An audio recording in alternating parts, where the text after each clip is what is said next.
Hi guys, welcome back to my channel. As you can see, this vlog is about my trip to Cuba. This is where we stayed in the hostel. It's like a hotel and a house in one. And they have a lot of these around Cuba. There was no TV. We also exchanged half of our currency. And I also couldn't really record in that area because there were people in the foyer.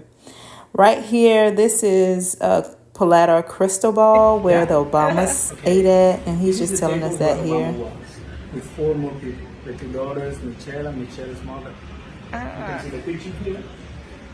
Obama talking to the owner, who is the chef of the restaurant, on this corner, and his daughter was the translator between them into Spanish. The staff here was really, really nice. They even gave us cigars. They weren't like the real Cohibas or anything, but they were Cuban cigars because we were in Cuba. But the food was really difficult for me there. One thing to understand is that Cuba is an impoverished country, so if you're going there expecting to have luxury this and luxury that, or to wear a bunch of designer this or designer, don't do it, because if you just go look at the history of Cuba, then you'll have a better understanding.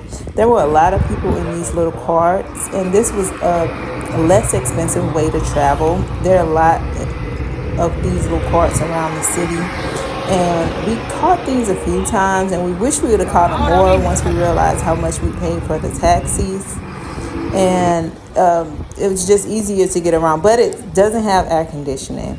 We did end up finding a driver, which took us to most of the places where we needed to go, and which was really helpful because the driver really knew his way around the city. But they definitely charge you because they need the money. I do understand that.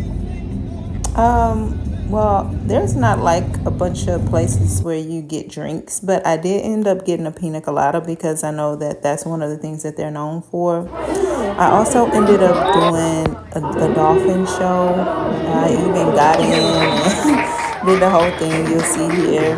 But it was a really, really fun experience. The only thing is I didn't like that they made us pay in American, and we drove like 2 hours to get here, and everybody else who was from Cuba was allowed to pay the cup or Cuban pesos. So I didn't like that they forced us to pay in American when we had already exchanged our money.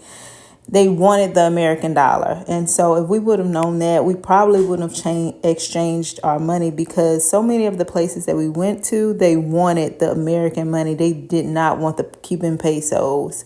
And that was really difficult for us because we needed to get rid of that money. So definitely do not exchange your money, or don't exchange all of it at least. The name of the hostel we stayed at was Jesus Maria number 7. Every morning we would have eggs, toast, and fruit on top of the roof.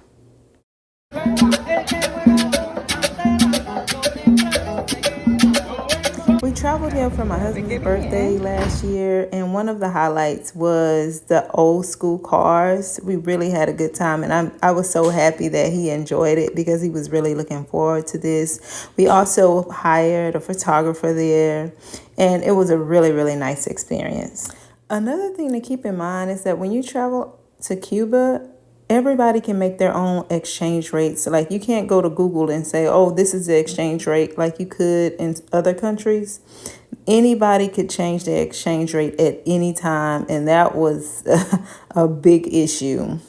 We also booked a tour to see the city. This is the Afro Cubans area, and the day that we went, they weren't active that day. I forget what day that they are active, but you can look it up online if you're planning to go. And there's like a few different areas he took us to, like Chinatown. I had no idea that they have a Chinatown. That I guess there's a Chinatown everywhere. For my husband's birthday dinner, we ended up going to La Guardia, and it's like an upscale restaurant, like the best restaurant there in Cuba, where you'll see the Obama's picture, Beyonce's picture.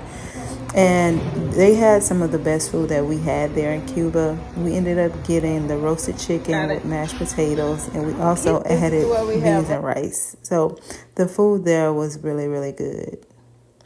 We also ended up doing a tour to a Cuban cigar factory. There were two. We did the one that was closest in the city. The other one is better, but it was 2 hours away. But we decided to not go anywhere far after our experience with the dolphins. We also ended up going to a flea market nearby. We caught cocoa taxis to this place called Cohiba Atmosphere. They had really good drinks, and you could smoke your Cohiba cigars there, or whatever cigars you had. And also, we ended up eating at this was my favorite place. It's called Antone's, and I ordered one lobster. I ended up with 4 lobster. And my husband ordered the same thing I ordered, and I think he only ended up with 2. Yeah. They gave me 4 lobster. I don't understand how that happened, but this is my favorite place to eat because the lobster was really, really good. 4 lobsters. And it came with the salad right there, and corn, and almost everything comes with rice and beans. Then we ended up going to the show. Our driver actually paid for us to see this. He really wanted us to get it and experience some of the culture. So this is where they lit a Cuban cannonball. But it was a really interesting experience. Also, there's so many different types of Cuban cigars that they make, and I had no idea. But here, this is the last restaurant we went to. It was okay, but it was a good experience because they had dancers, chickens walking around everywhere, and the wait staff was really, really nice. And it's right by where they do the whole cannonball show and experience. But it was a good time. Thank y'all for watching. See y'all next time.